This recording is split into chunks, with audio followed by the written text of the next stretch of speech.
Arrivé à la conclusion qu'effectivement, il y avait eu une manipulation au sujet de ce virus. C'est-à-dire? Eh bien, qu'une partie, je ne dis pas le total, n'est-ce pas, mais il y a un modèle qui est évidemment le virus classique, et là c'était un modèle surtout venant de la chauve-souris, mais à ce modèle, on a par-dessus ajouté des séquences notamment du VIH, le virus du sida. Mais quand vous dites « on a ajouté », qui a ajouté? Ah, moi, je ne sais pas. Mais c'est pas naturel, c'est ce que vous voulez dire? Non, ce n'est pas naturel. C'était un travail de professionnel, un travail de biologiste moléculaire.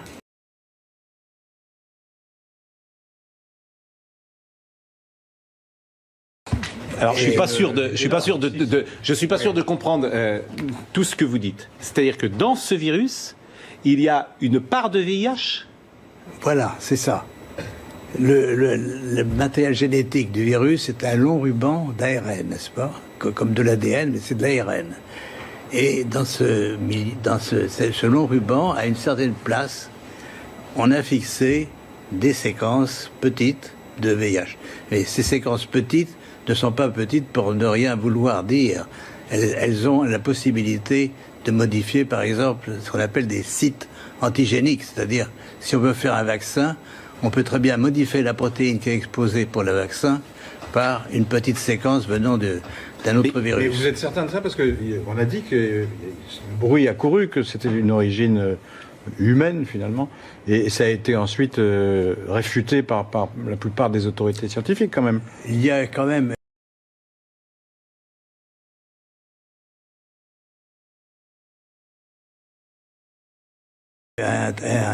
une volonté d'étouffement, si vous voulez.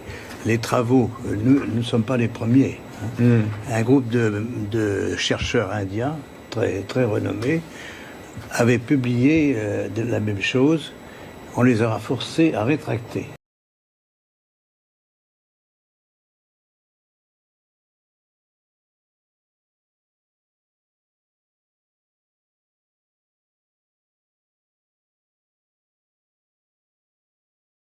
Je pense qu'il faut faire taire le professeur Montagnier. C'est-à-dire? Je pense qu'il faut qu'il se taise. Ce qu'il fait On est en démocratie. gravissime. Je vois des gens paniqués qui ont l'impression, quand ils ont été touchés par le coronavirus, qu'ils vont avoir le sida. L'Académie des sciences et l'Institut Pasteur ont protesté officiellement ce soir sur Twitter en expliquant que le virus ne pouvait pas être construit en laboratoire et était forcément naturel. Et je vous incite à voir ce que l'Académie des sciences et l'Institut Pasteur ont dit. Donc il est certain que le virus est naturel, il n'a pas été fait en laboratoire. D'autre part, le professeur Montagnier a expliqué qu'il y avait un lien entre la 5G, les antennes 5G et le virus.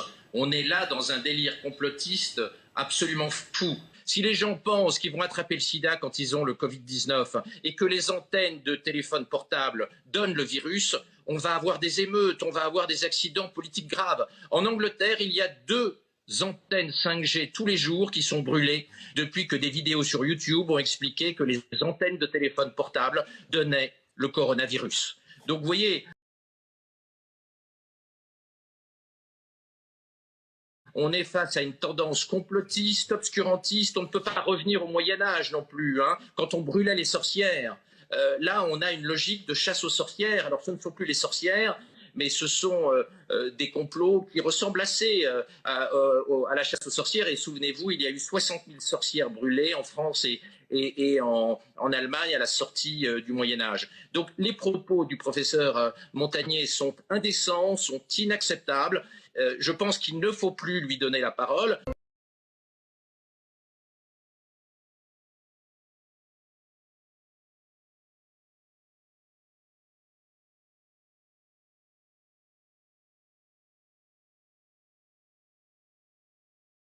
Parlons d'un homme pour lequel Emmanuel Macron n'a finalement pas eu un mot hier soir, alors qu'il était allé le voir à Marseille. Alors certains y voyaient une forme d'adoubement, le professeur Raoult. On en parle avec l'un de ses plus fervents défenseurs, vous, Philippe Douste-Blazy, médecin, ancien ministre, et rejoignons maintenant votre exact opposé, le docteur Laurent Alexandre. Bonjour Laurent Alexandre. Pour vous, Emmanuel Macron a bien fait de ne pas dire un mot du professeur Raoult hier soir? Bonjour. Alors, ce n'est pas au président de la République de rentrer dans cette polémique. Elle va être réglée par les 86 essais cliniques qui sont en cours dans le monde avec la chloroquine, l'hydroxychloroquine, en association parfois avec l'azithromycine. Donc la science va répondre à la question. Ce n'est pas au président de la République de répondre. Aujourd'hui, personne au monde ne sait si la chloroquine, l'hydroxychloroquine et l'azithromycine marchent parce qu'il n'y a aucun essai clinique aux standards internationaux de suffisamment grande taille qui a été réalisé. Donc la science, la médecine n'a pas tranché.